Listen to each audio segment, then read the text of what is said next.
prijatelji, dame i gospodo, sestre i braćo, draga deco, vi koji predstavljate prvu Beogradsku gimnaziju, ovde okupili na ovaj današnji dan, kada je pre 23 godine, vi koji imate dobre ocene iz matematike, ispravite ako sam pogrešio, tada je prestala agresija, prestao je napad, prestao je rat 19 najjačih, najbogatijih, najmoćnijih, najbolje naoružanih zemalja sveta, udruženih u toj organizaciji zločinačkoj, koji su nas napali na osnovu nekih insceniranih i lažnih predstava, mogu tako da kažem, to je bila inscenirana jedna predstava da bi mogli da optuže našu vojsku da je činila nešto što nije činila.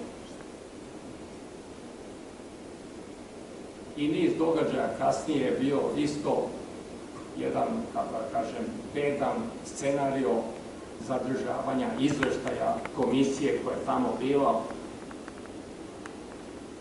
Naši prijatelji, naša braća Rusi su bili pod vladom jednom izdajničkom za državu i za narod Rusije i to je uspelo da se onda bez odluke Ujedinjenih nacija i Saveta bezbednosti da se donese odluka i da se naša zemlja, naš narod napada. Tih 78 dana, vi to ne znate, ali vaši roditelji, vaši stariji prijatelji, rođaci znaju, borila se ova država, borila se naša vojska, junački se branila i odbranila državu do tog dana 10. juna 1999. godine. Onda je nastupila politika i mi smo iskusili kakva je ta politika donela rezultate danas. Ali je činjenica da niti jedan neprijateljski vojnik nije uspeo da pređe našu granicu. Živi.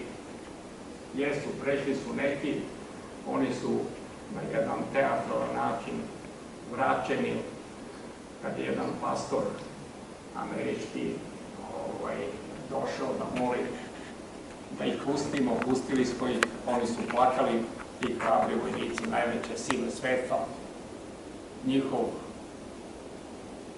vozilo Hammer malo zarđalo je ispred vojnog muzeja, možete da vidite.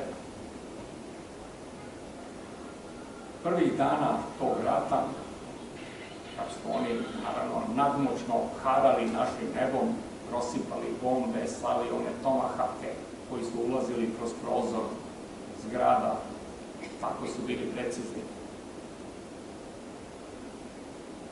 Kada su nas napadali najsavremenijim avionima tadašnjeg vremena, takozvani nevidljivi F-117. Hvala im i hvala.